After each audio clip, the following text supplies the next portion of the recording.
السلام عليكم داود المقال كان waxaa rabaa inaan ka jahil bixiyo kabaha lagu baafay baraha bulshada ay xiran yihiin ciidanka xoogga dalka Soomaaliya.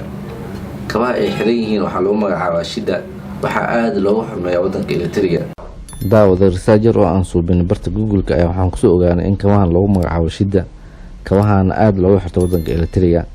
Kabahan ayaa waxay xiran jiray dadka u soo halgamay wadankaasi si loogu xasuusto halgamayaasha ayaa waxaa taalo loogu suubiyay caasimadda wadanka Asmara. kabahan ayaa waxaa loo yaqaanaa shida xirashada kabahan ceeb kama ah wadanka Eritrea waxaa mar walba ku labisto madaxweynaha wadankaasi iyo ciidanka militariga maalmaha u dabaaldegayaan xorriyadda wadanka Eritrea ayaa waxaa aad looga qiimeeyaa kabahan shida oo muwaadin walba ku soo labisto. dhanka kale madaxweynaha Soomaaliya Xasan Sheekh Maxamuud ayaa markiisii ugu horeysay booqasho ugu tagay kumanaan askar ah oo 3 sano ka hor loo qaaday dalka Eritrea kuwaas oo walaac badan laga muujinayay xaaladooda. madaxweynaha ayaa waxaa kormeerka ku helinaya madaxweynaha dalka Eritrea iyaga oo kulamo la yeeshay askarta kana wareystay xaaladda ay ku sugan yihiin. sawirro laga soo qaaday askarta oo aan helnay ayaa muujinaya in madaxweynaha uu ku dhex jiro askarta oo wata calanka Soomaaliya kana qaadaya salaan sharaf.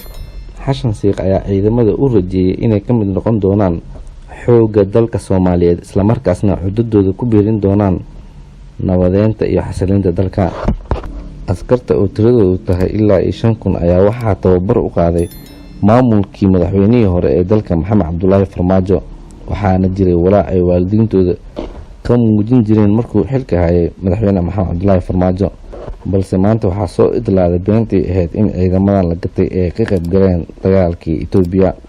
daawad waxaan ka codsanayaa inaad muuqaalka la geliso ashiisha geliso si uu u gaaro dad badan iyo dadka faafinaya propagandaha Facebook-ga. halkaan laga daawanaysiin waa page-keena lamaana barank iyo barta YouTube kulana Cabdullaahi. haddaan u cusubtahay waxaan ka codsanayaa inaad subscribe noo saarto.